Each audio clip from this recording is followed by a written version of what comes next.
พร้อมเผาจริงๆแล้วเราป่วยทางนี้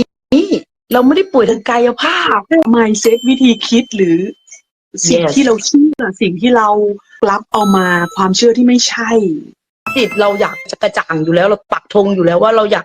ฉันจะมาจุดจบของฉันแล้วอะทุกคนค่ะกลับไปฟังอีกรอบแล้วมันเริ่มเข้ามายาของคุณที่มีตะกะความคิดเยอะๆน่ะออกไปก่อนไม่งั้นคุณไม่เข้าใจหรอกค่ะต้องฟังตลอดชีวิตอะนางฟ้ามามอบชุบชีวิตใหม่ให้เธอคนคนหนึ่งที่ไปแล้วจะคิดจะไม่มาแล้วกลับมาเกิดใหม่ในวันนั้นใครได้มารู้อะเรารู้แค่ว่าเท่ากับไพศาลการเปิดรับของตัวเองล้วนๆ100%การเปิดรับปัญญาหรือของขวัญให้ตัวเองอะเราเท่านั้นน่ะที่เป็น